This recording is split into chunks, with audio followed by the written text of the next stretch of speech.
All right, so I'll just start recording this for the benefit of everyone. I think we're only missing one person, so that's good. Okay, so just very quickly, as some background for you specifically, obviously you can watch the first lecture. I cut out the introductory part where I talked about the syllabus, so it's really just like, I think 15 or 20 minutes of me giving you a background on Plato's Republic. Because for me, when I was first taught this class by the late great Dr. Rawson, who was here, he really divorced the content. He was a great professor, I love him, I had him for multiple classes. But he really would just dive right into a text without giving any of the broader context. And when I then later started taking historical studies, because I first studied political science, then I did economics, then I became a historian, and I learned the broader historical context of this, it really brought the Republic alive for me. When I realized that the background for these musings on Plato's Republic, on the ideal type of government, is in reaction to the tumult of the Peloponnesian Wars between Athens' coalition of alliance partners and Sparta's coalition of alliance partners, that was the Delian League and the Peloponnesian League respectively, and the conflict between their different types of societies and governments. We had said that Athens was an experiment in democracy, and that they were a trade-based open society, whereas Sparta was a closed, tightly aristocratic warrior society that really did not want anything to change. They were not open to innovations in the arts or architecture. They weren't into trade. Trade to them was a danger. They wanted to limit trade because it brought in all sorts of social instability, different ideas, different peoples together, which can really disrupt the natural affinity that close-knit societies had. One of the things that we're going to talk about today, I didn't really get a chance to touch on, in terms of the death of Socrates, who was Plato's teacher, and of course Socrates is going to appear as the main character who's speaking in Plato's dialogues. And if you've read today, I'm going to read parts of this out loud because I just think they're great. And we're not going to have any really, I find this engaging reading because it's more dialogue based. We're actually not going to get any more of this. It's going to get, you know, kind of dense and boring. I'm going to be 100% honest with you. Like some of the stuff, like Hobbes is a very bad writer. But we are going to do Hobbes because Hobbes is very important. But anyway, so this is really great reading. I always found it super engaging. So yeah, just understanding the social background. Socrates had been a teacher of many of the youths who would go on to overthrow Athenian democracy and rule as the so-called 30 tyrants. One of them was Plato's uncle. And they were put in place by the Spartan military authority after they defeated Athens. And so it's important to understand all of this context when we are listening to Plato's critique of democracy. Plato is an aristocrat. I'm going to say aristocat one of these times, and that's fine. Maybe I should just do it so I stop having that verbal stumbling block. He was an aristocrat. There you go, I did it. All right, he was an aristocrat. So of course he was very averse to things like democracy. And when we read his description of what democracy is, did you guys read the several pages here? Did you guys read several pages? Well, obviously you didn't. I know you didn't. He does not have a very flattering picture of how society. Remember, he's walking you through how we devolve from our ideal aristocracy of truth and knowledge to oligarchy to democracy to tyranny. He does not have very favorable descriptions for the sorts of people and the sorts of impulses they're following, right? And this is important because we talk about the parallelism that he has going on in this book. Initially, he is talking about an individual morality. How should the individual live? What is justice? And then he expands this idea and he says, well, it'll help us to think about justice if we think about applying that standard of behavior for that one individual across all society, pretend that everyone acted that way.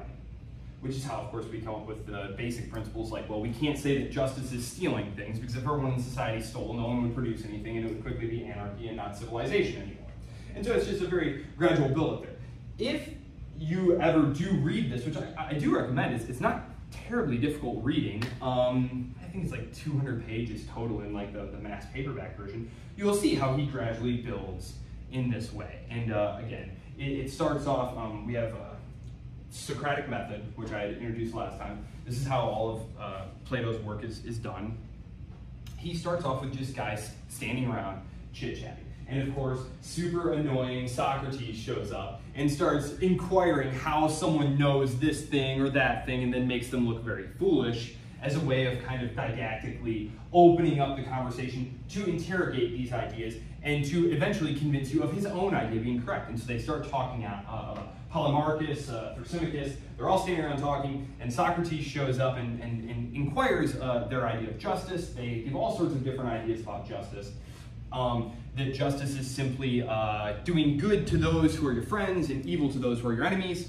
And Socrates very annoyingly points out that, like, well, you can't be 100% sure who's your friend and who's your enemy, and so you might inadvertently do wrong to someone who is your friend and good to someone who is your enemy. And then he raises the objection that maybe it's not good to have, and then he raises the objection that maybe having bad things happen to bad people will only make them worse people, and it will only compound the problem. So maybe we should want good things to happen to bad people, help them be good. Thrasymachus introduces this very realpolitik idea, something that Thucydides introduces in his own Melian dialogue. We talked about this last time. The historian of the Peloponnesian War is Thucydides. He is one of these Athenian Greeks. Like Plato, he is not a Democrat. He has no sympathy for the democracy of Athens. He is not a collaborator with the Spartan regime, nor is Plato. His uncle was, as I said, but he was not. He was still a relatively young man. I think he was 28 or 29 when that happened. But anyway, Thucydides writes this book called The Peloponnesian War, where he explains why these two powers, Athens and Sparta, after they defeat the Persians, wind up fighting each other. Why does this happen? And this is where we get the idea of the Thucydides trap from. It's where we have an entrenched power, Sparta, and a rising power, Athens, and it causes discomfort from the entrenched ruling power who's afraid of this up-and-coming power, that maybe they're going to cut in on their action, and the rising power says, hey, I'm just trying to get a little of what's due to me, and we see this recur throughout history. The Spanish and the Portuguese, the French and the British and the Germans, the Americans and the Chinese. Like, it's just a recurring theme in geopolitics. Well, he has this great dialogue where the Athenian, he was an Athenian, as I said, they come up and they sack this place called Milos. And they treat the people horribly. I mean, they butcher everyone, sell the women and children into slavery. And Thucydides has his narrators say, we will not trouble you with pretenses about how, we are doing this, because you have wronged us, or we are doing this for some greater good. Everyone knows that right only has meaning between equals in power. And that otherwise the strong do as they will and the weak will suffer what they must. And this is called the Melian dialogue. Thrasymachus, who Plato introduces, gives an idea of justice like this, which is that justice is whatever the strong decide. And that whichever group in society is the strongest will make laws. Laws are supposed to be justice, right? That's justice in society is the laws. That they're going to make laws that benefit themselves. And that's justice. And Plato, in a series of clever rhetorical attacks, convinces him that that is wrong. And that actually justice is society living in perfect harmony, where everyone has a place that is suited to their natural temperament and needs. And that ideally, this society can only be set up by those who understand truth, who understand the difference between appearance and reality. And that this is why philosophy is the most important discipline, and it's why the philosopher king should be in charge. So, I'm going to take us through a couple of things here. This PowerPoint is, I think I put it up. If I didn't, I will make sure it is up today. So this is just cool stuff about like the Peloponnesian War, the second Peloponnesian War, that is. The first Peloponnesian War is kind of like a false start. I had talked about that. They de-escalate and try and make peace, but it ultimately doesn't hold. So as you can see, I'll just bust down my handy-dandy laser pointer that I took back from my 4-year-old. He likes to treat them like lightsabers, as I've told you. So as you can see here, we have the Athenian Empire, which is this far-flung, cosmopolitan, trade-based naval empire.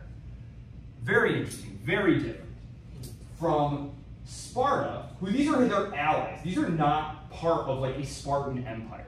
Sparta has subdued its local populations here as a way of securing what we call regional hegemony. meaning that there are no threats in their immediate vicinity because Sparta is a very closed warrior society that is entirely reliant on this population of what are called helots. These were their slave population. And they were incredibly concerned that at some point the helots were going to rise up and kill them all in their sleep. And one of the reasons that the war turns so nasty is, of course, the Spartans are going to fight the Athenians. And so the Athenians have the great idea, what should we do? Well, we should start a slave revolt, obviously, right? The Spartans are super annoyed by that, super unhappy that they would, that's like considered like a super low blow, right? Okay, so, structure of the public. So I've just burned through a couple of these books here talking about, which would be the best place for me to stand so you can all see. Well, I can still see. Okay, so, discussion on the nature of justice, Thrasymachus. Poor Thrasymachus. He keeps trying. These other two drop out pretty early, and it's Thrasymachus who winds up getting clowned on by Socrates a lot.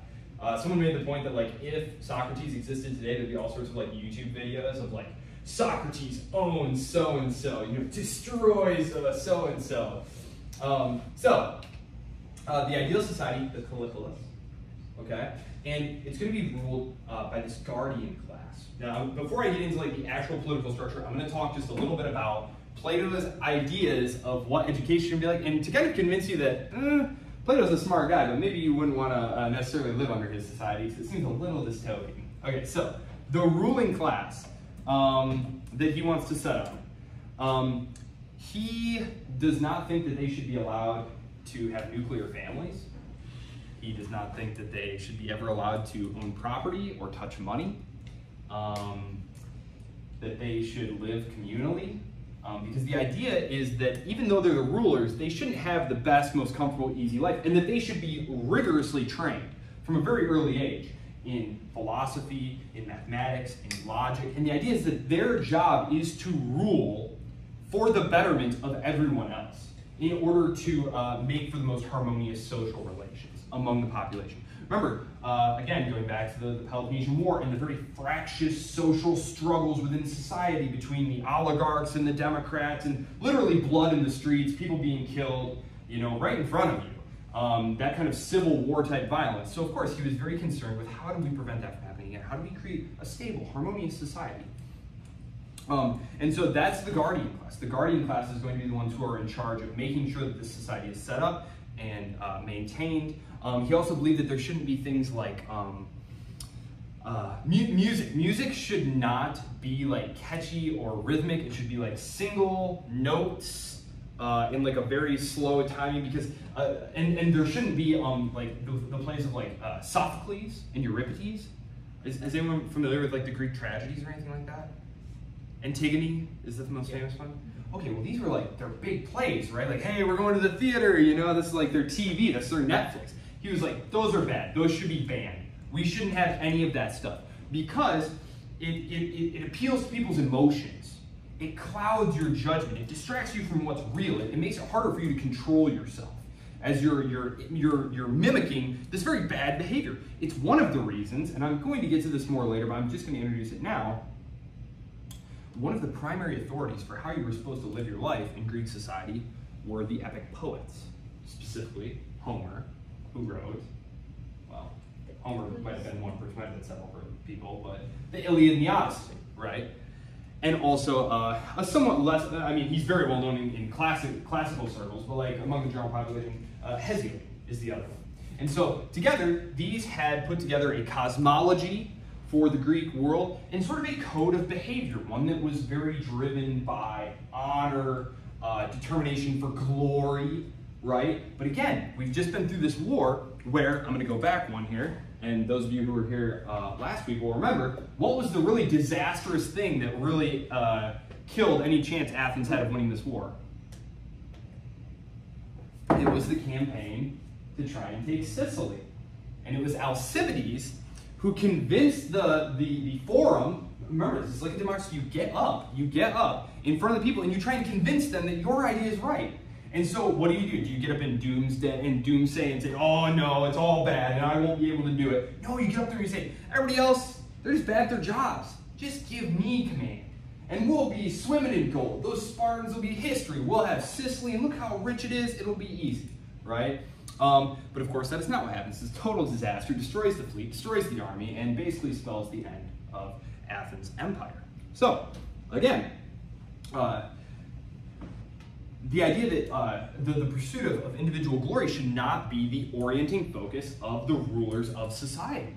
And then, of course, he's going to talk about the masses. I'll get to them in a minute, but that's one of the reasons that he's so concerned with not having things like these tragic plays going on, that music, even though it doesn't have words, he understood that rhythmically it can take control of you and cause you to lose control of your senses and your body, and that you shouldn't do that.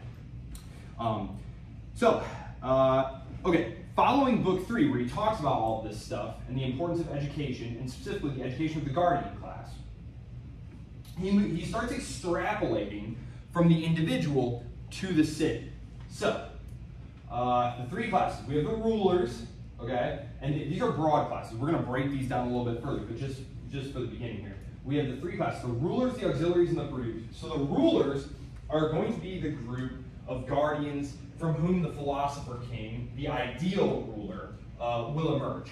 The second one here are the auxiliaries. These are the people who essentially perform military and police roles. This is going to be a very small number because, again, you don't want to provide the ability for a small group, a small armed group, to take over society, right? So you want them to be large enough to do the job, small enough not to be a danger to the society. And then the producer class. The producer class are, well, they're your merchants, your potterymakers, your shoemakers, your farmers. It's everybody else, right? And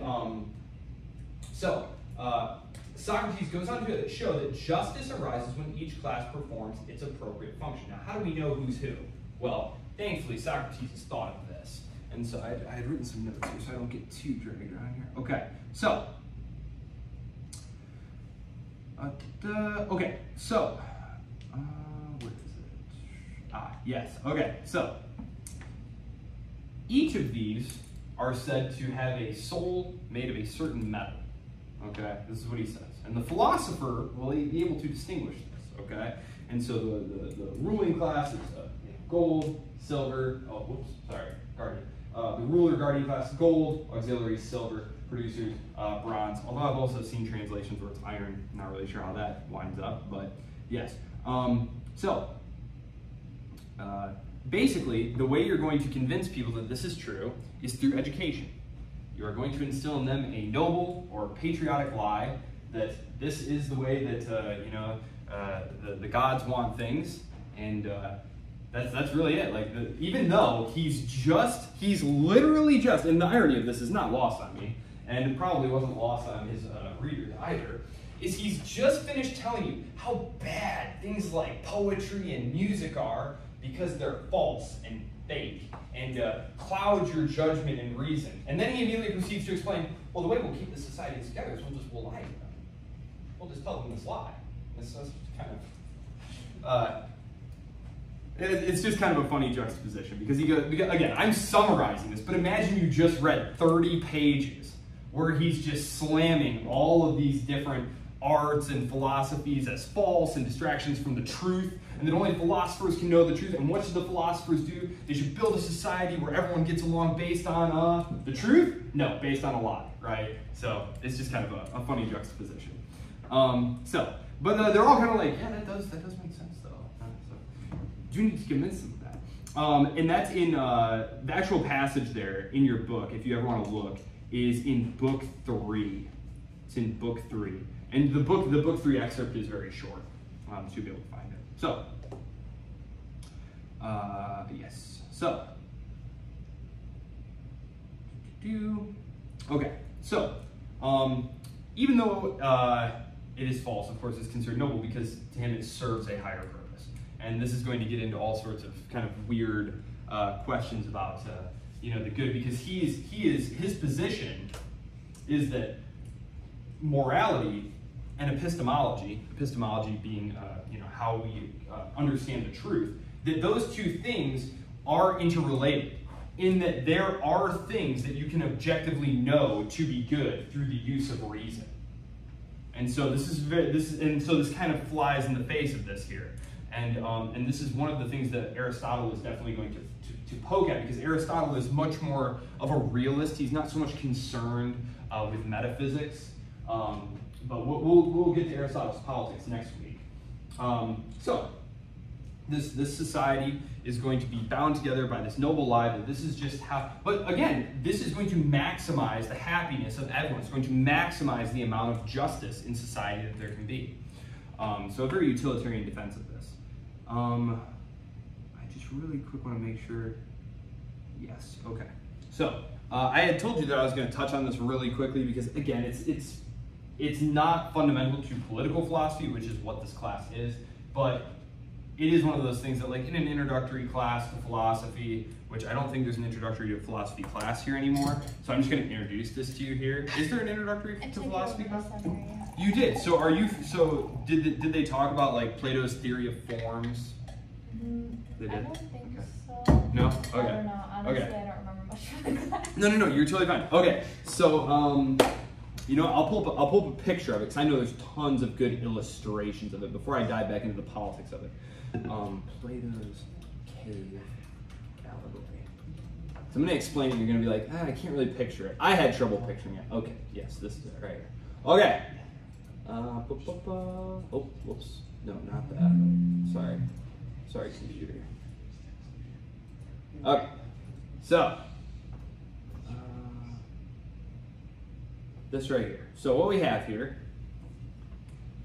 this is how Plato explains the challenge of knowing truth and why only the philosopher class, the guardian class, can really guide society. Is because trying to understand reality is like this.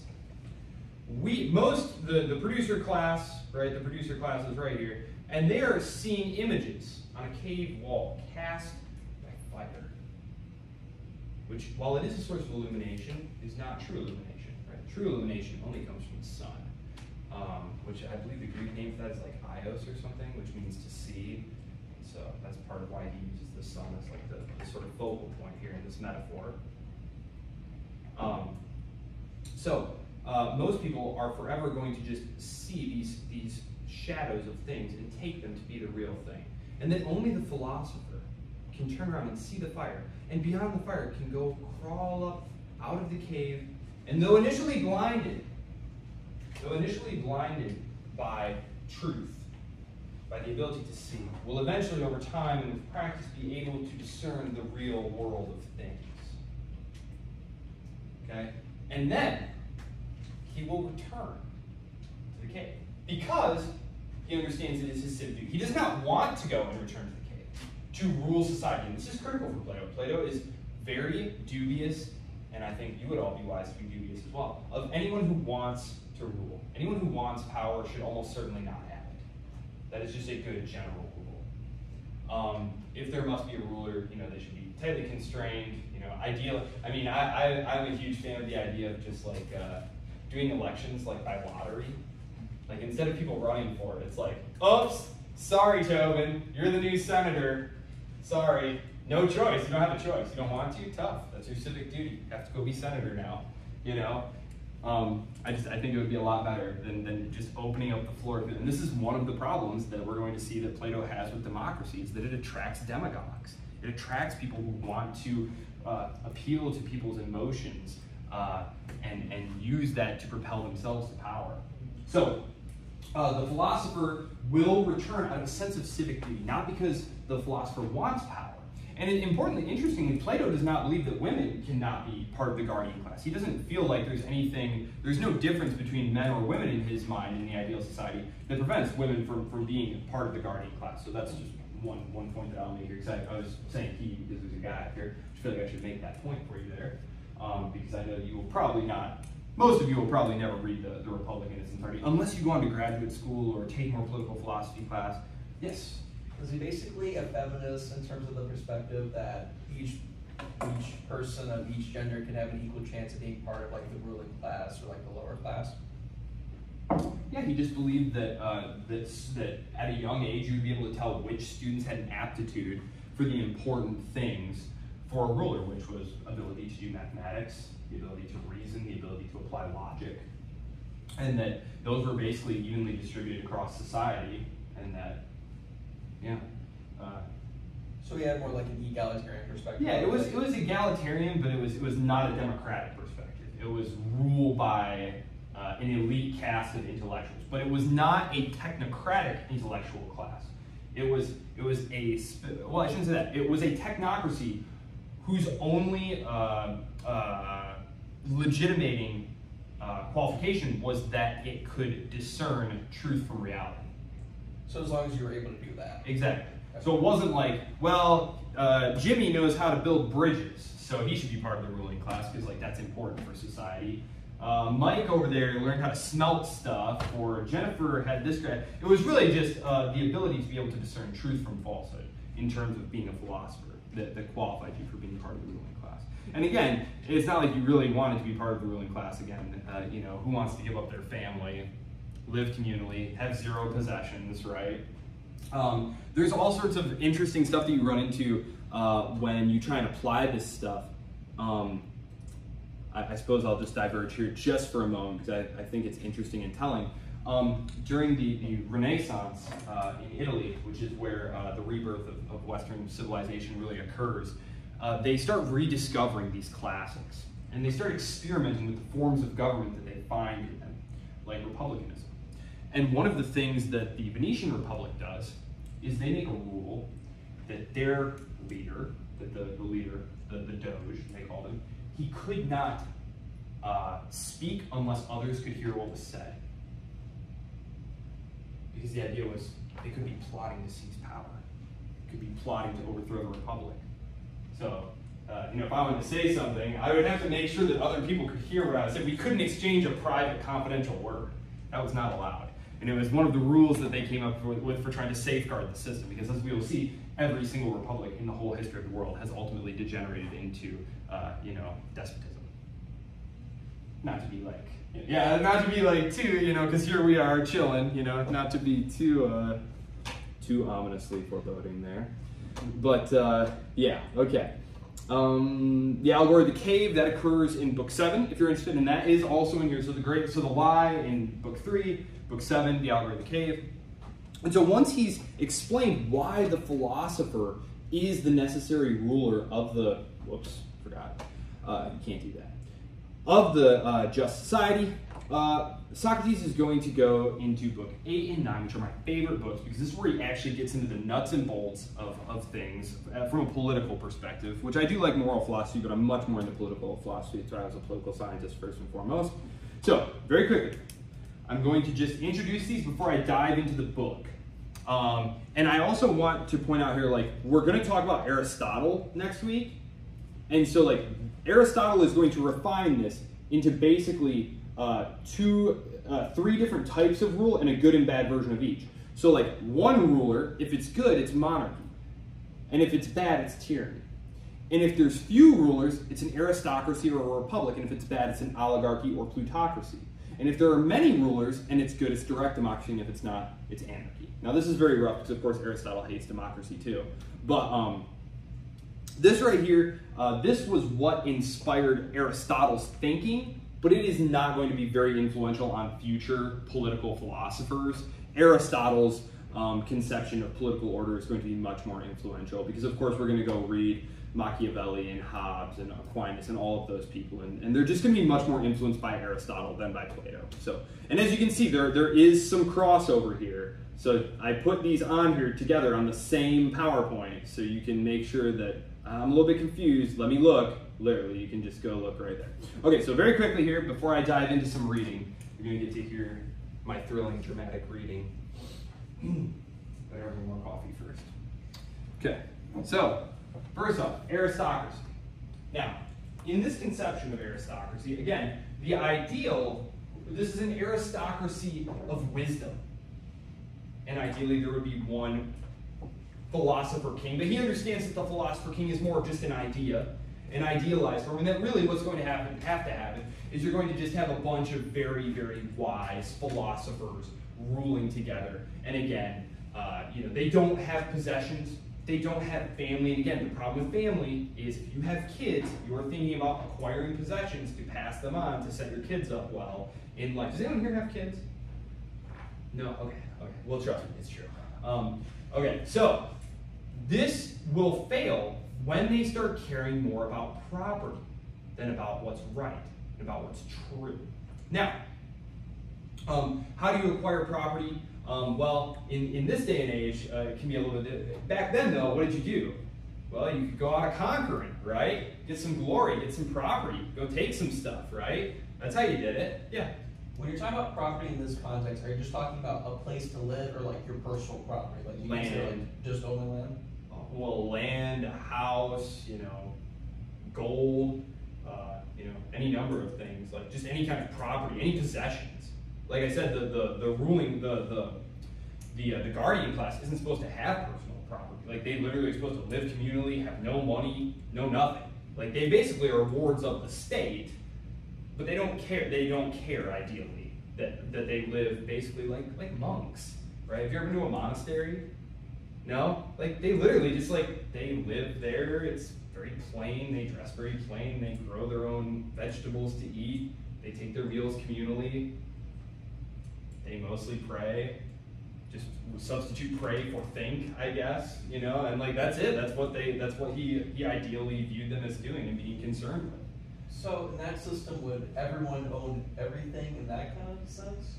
Well, they don't own anything. The state owns that. The state owns right. that, and they basically live there. Because there is a lot of property that's owned by the producing class. The producing class acquires property, builds wealth, makes things. That's the engine of the society. And the goal of the guardian class is to make sure the producer class does not allow their lust for money and property to overwhelm society, which is what's going to happen here, because it degenerates like this. So, democracy, this is when you have, I don't love this definition, but it's one that I found. It's okay. Democracy, though, is more concerned with glory in the sense of acquiring things for yourself. And then oligarchy is when you have the small group in power who are only concerned with money, whose primary value orientation is not truth, it is not glory, right here, it's about money, okay? And this will ultimately degenerate into democracy. Democracy will ultimately succumb to demagoguery and tyranny. And in tyranny, you will have essentially one ruler who will then use the wealth of society to enrich themselves and their little clique. So it will be easily the worst. And tyranny can ultimately only be defeated by the rising of a new aristocracy, who militarily lives it up. So I am going to read to you the beginning here of book 7, because this is where he talks about right here at the beginning, and it's really great. It's really great reading here. All right, let me see. Yes, okay, 7. Okay, just gonna pull it up here. Okay. One thing I noticed about this version of the book, which I actually don't love, and I wish in retrospect I had not, grabbed this. Yeah, because really, democracy, a government ruled by people who are who seek honor. Who seek honor. And again, this is closely tied with acquisitive actions in this time, because you gained honor and valor not by being a merchant, right? Being a merchant is very bourgeois. It is not until after the Protestant Reformation that being a merchant, being an industrious type guy, that's viewed as being a good in itself. It was seen as grubby and beneath you as an aristocrat. So, but what I was saying is, they don't have the actual speakers set up. You're just supposed to understand that oh, now someone else is speaking, now someone else is speaking. I don't like that. The other version of the book has Socrates, colon, he says stuff. Thrasymachus, colon, says stuff. This one you're just supposed to infer that there's a change in speech. So, and now we must proceed, I should suppose, to examine in what way democracy arises and what is its character when it has arisen, in order that once again we may discover the character of the corresponding man and place him by our side for judgment. So again, we have this parallel throughout the man in society. And then someone else said, yes, if we would act consistently, we must take that course. Is not the transition from oligarchy to democracy brought about by an intemperate craving for what it has set down as good? That is, the necessity to become as wealthy as possible, right? This is where oligarchy comes from, right? It is the attempt to simply amass material possessions to Since the power of the rulers in an oligarchic city is, I believe, wholly due to their great wealth, they are unwilling to put the licentious young men of their time under restraint, to the extent of rendering it illegal for them to spend and waste their property. For they hope, by purchasing the possessions of such persons and by lending money to them, to make themselves still richer and more honored. That means that the oligarchs, who are now in charge of our city here, we've degenerated somewhat here, to the point of oligarchy, and he's saying, look, the wise would make laws.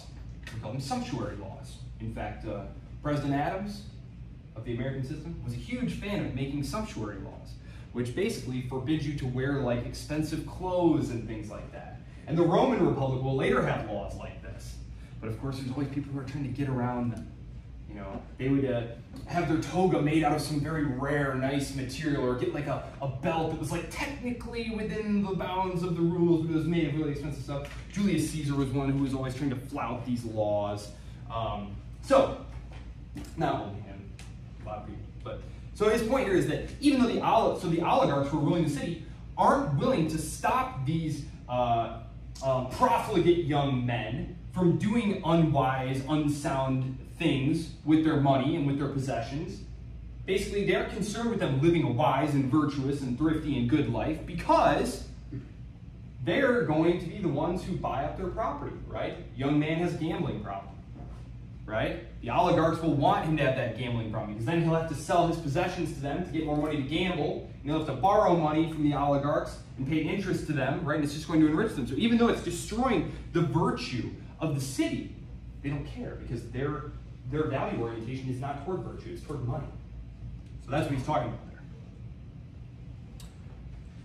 And is it not manifest by this time that it is impossible for the citizens of a city to honor well and at the same time acquire a proper amount of moderation? Because they cannot avoid neglecting either one or the other. Moderation and greed are in conflict with each other. You can't have the two at the same time. Hence, the rulers in such cities, by their reckless admission of unrestrained license, not infrequently compel men of noble birth to become poor. Because of their poor choices, right? Because they succumb to vice. And the persons thus impoverished lurk, I suppose, in the city, harnessed and armed with stings, some owing debts, others disenfranchised, and others laboring under both misfortunes, hating and plotting against the new owners of their property, and against all who are better off than themselves and longing for change. It's these guys who are going to be the ones who stir up trouble. Not to pick on Julius Caesar too much, but his family was one such former noble family who had fallen on very hard times. Julius Caesar essentially grew up in like the slums. These moneymakers, on the other hand, keep prying after their own interests, and apparently do not see their enemies. So even though it's clear that trouble is brewing, they just can't stop themselves. They just want to acquire more and more and more.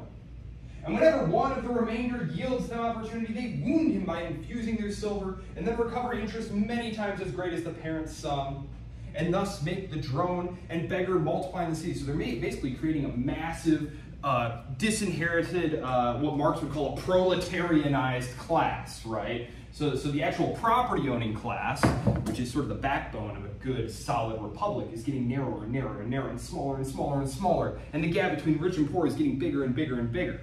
That's pretty stable, right? That'll last. No, I'm just kidding. Sorry. You guys can tell I'm being sarcastic, right? Okay.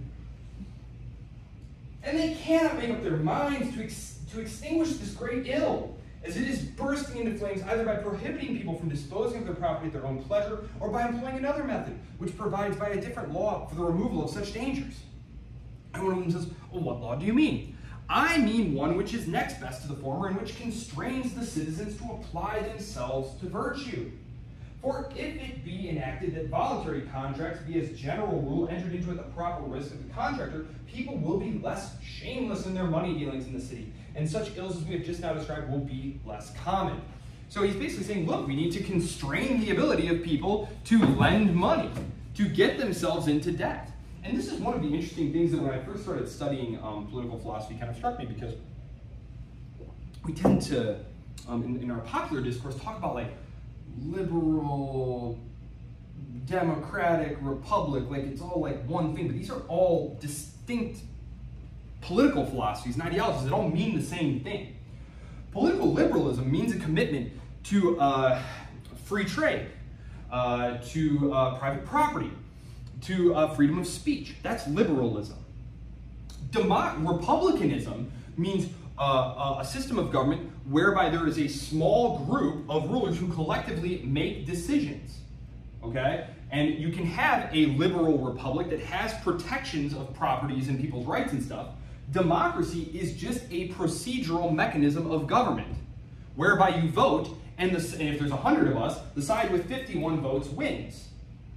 Now, in our own context, I think these have all become blurred because as our system democratized, we maintain the liberal Republican rights enshrined in the Bill of Rights. And obviously those have been very badly cut into over the years and diminished and distorted. However, the point remains, it's not simply a question of 51% can just vote to take away your stuff, right? Although you could argue that maybe that is happening due to inflation and things like that, but I can't get sidetracked.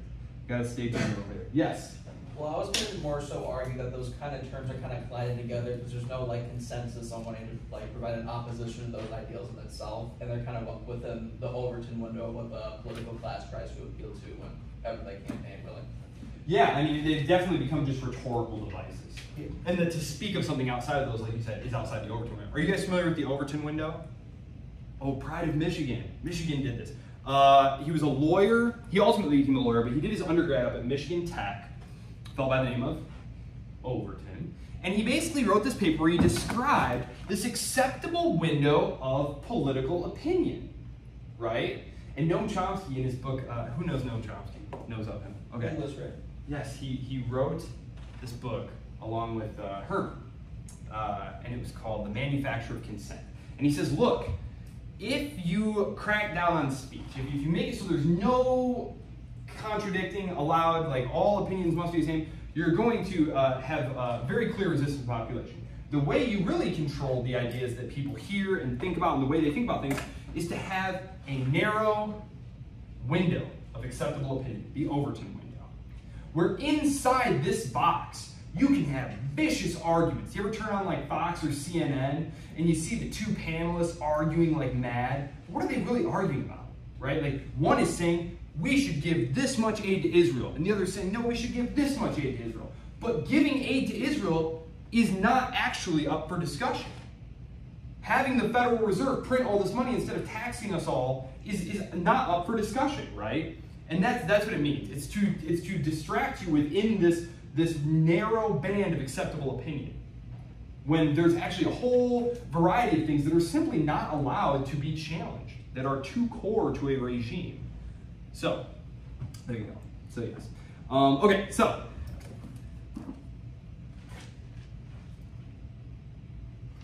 Sorry, okay, now, I mentioned also there's a lot of biological metaphors that Plato likes to use.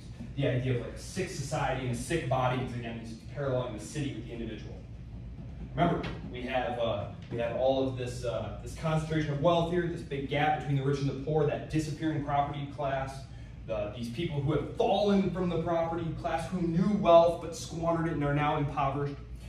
Now, just as a sickly body requires but a small additional impulse from without to bring on an attack of illness, and sometimes even without any external provocation, is divided against itself, so in the same way, does not this city, whose condition is identical with that of a diseased body, require only the slight excuse of an external alliance introduced by one party from an oligarchic city or by the other from a democratic to bring on an acute disease and an inward battle, civil war, disastrous factions? And this goes back to the reason that I introduced the Peloponnesian War, the background of this, because what's he talking about? Remember, one of the things that was really problematic is you had the Athenians intervening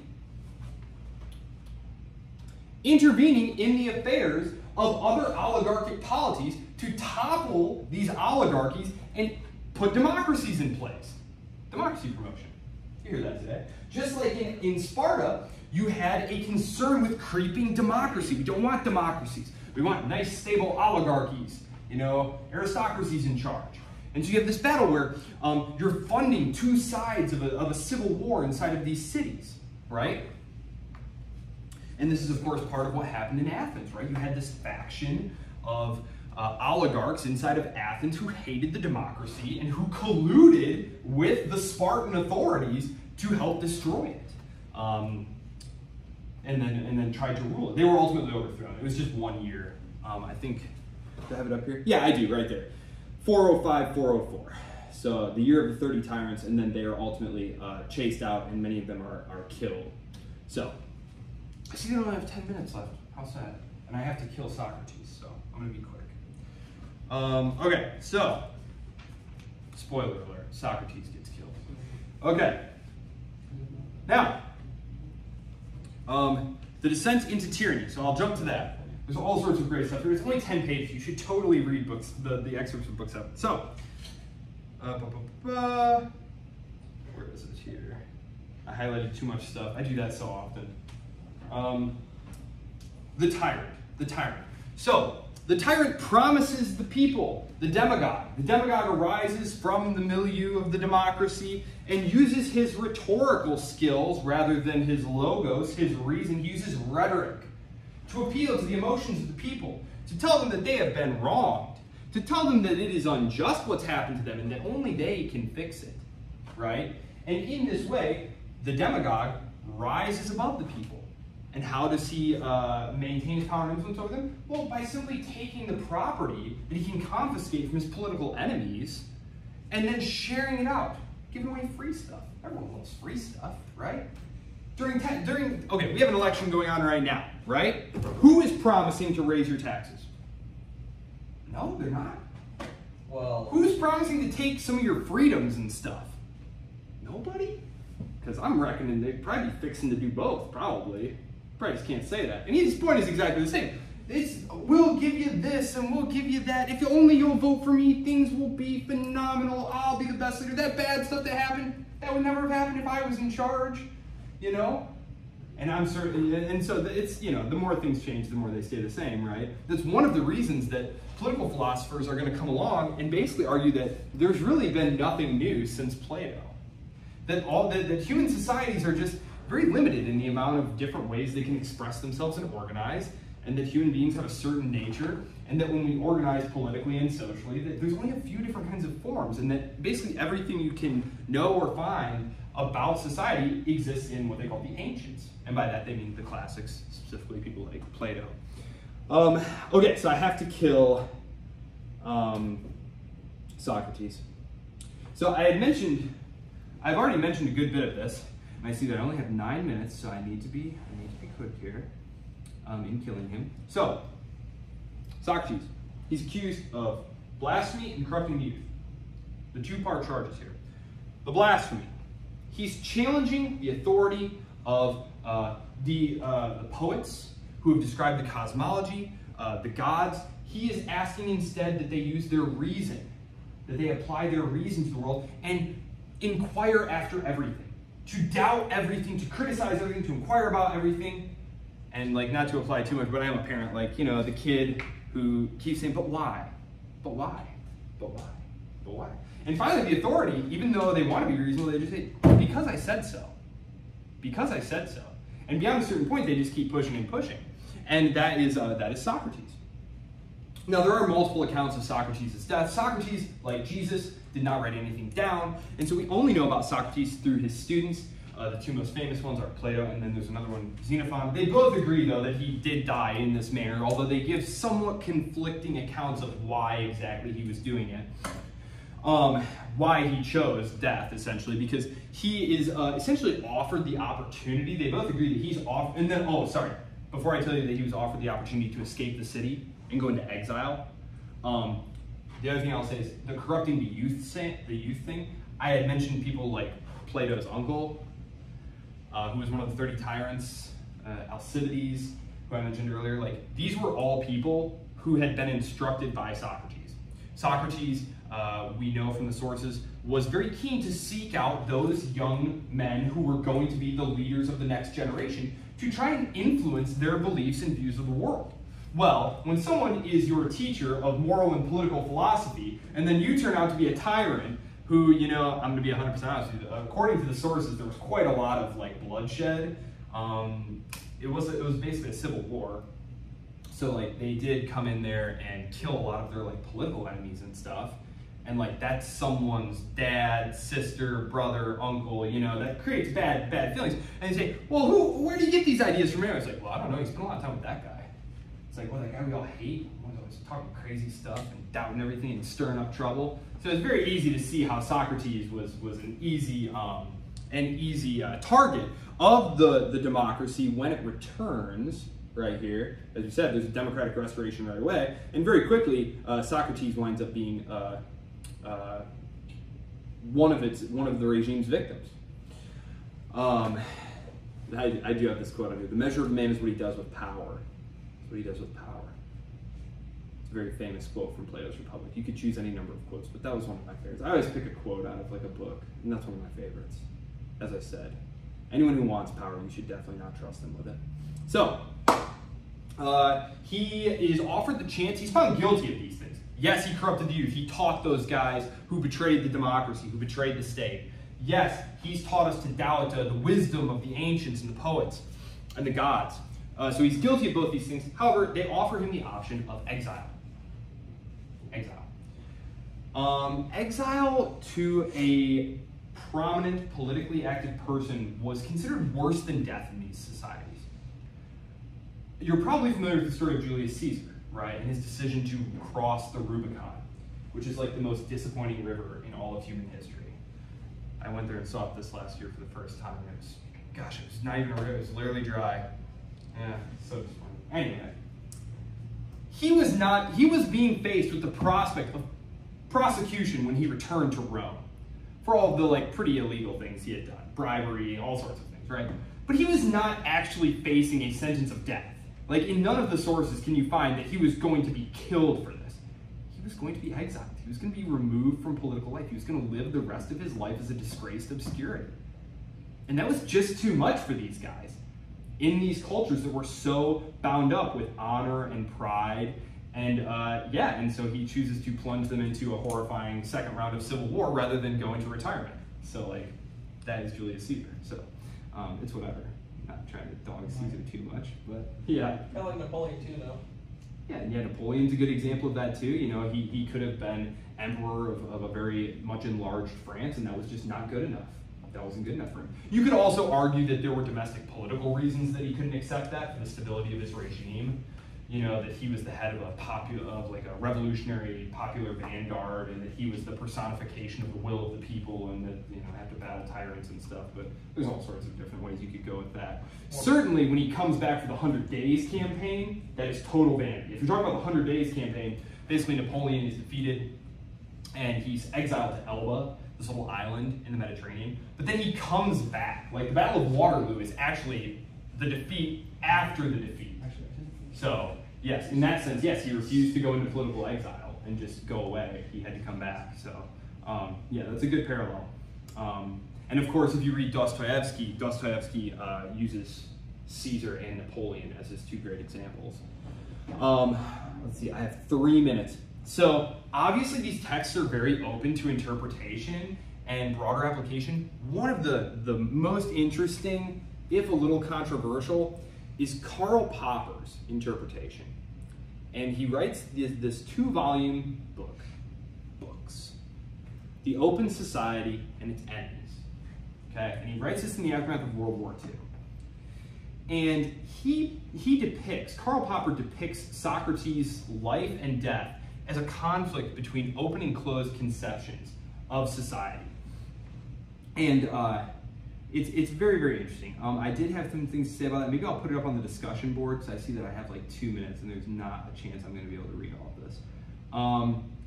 But basically, Popper argues that like Athenian democracy was becoming increasingly intolerant of dissent and critical thought. And that even though it was supposed to embody freedom and equality, it had basically become a form of mob rule that had no interest in truth or dignity or property or anything like that. And that it had basically become a vehicle for the ambitions of a single man.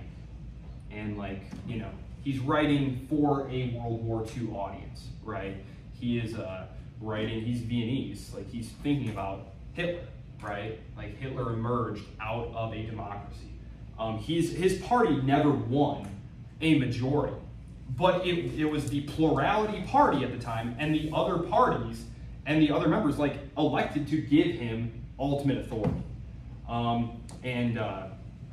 Yeah, it's an interesting interpretation that he has of it, and basically he draws like a lot of like broader parallels between like the open and closed society versus, you know, and freedom versus authoritarianism. It's very interesting. I see that I'm out of time. I'm not going to trouble you with any more of that just because it's not at all necessary to do so. It is something that I thought was interesting and that I would share with you. Karl Popper, The Open Society and Its Enemies. The first one is called, I believe, the Spell of Plato. The Spell of Plato, where he basically charges Plato with appropriating the good Democrat Socrates and making him seem like a total anti-democrat and lover of authoritarianism, when really it was Plato who was the authoritarian, you know, who wanted this horrible dystopian society. And then the second part of the book is about Marx. But yeah, there you go. Any questions? Yeah. Do you think Socrates is real? Real? That's a great question. Yeah, that's a great question. I think probably the historical person Socrates was real. Yeah, but again, we talked about this in the first lecture. The Socratic problem is knowing how much of this is what Socrates thought and how much of this is what Plato thought.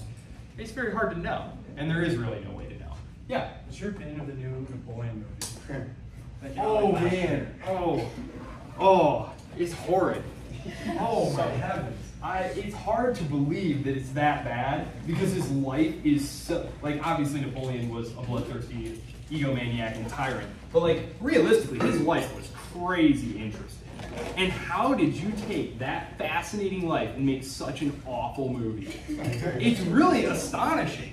Yeah, so there you go, there's your answer to that one. It's unbelievable that they made such a bad movie. Did you finish it? Yeah. I didn't finish it. Oh, you didn't? No, I got to the Battle of Austerlitz, I think, and I gave up. Yeah, I don't blame you. Just as a historian, I felt it was my duty to serve the public in that way, and to let you all know you should not watch it if you haven't watched it. It's a total waste of your time. Yeah, so there you go. Otherwise, I will see you all on the discussion board Friday. This week, it will be more of a back and forth, like I said. You're welcome to jump on there and just introduce yourself and tell me what you want to get out of this class, which is what they did this past week. Otherwise, yeah, we're just going to have a nice back and forth about what our preferred form of government is. So do we have class Friday? Or? No, it's discussion board. Monday, Wednesday is when we have lecture. Monday, Wednesday class. Monday, Wednesday lecture, yep. And then Friday, discussion board. Have a good rest of your day. Yes, sir. How are you? Quick note for you. Yes. So I'm doing an internship with the House of Representatives right now. No kidding. Yeah. So Wednesday we have a 9/11. They have session that day. And obviously they're not in session right now, but they're going to be in session. And so I was just going to let you know. I know you post the lectures, so I was like, Of okay. course. I really appreciate you letting me know ahead of time. But of course, I post the lectures. I'm super thrilled that you're doing that and taking you know, something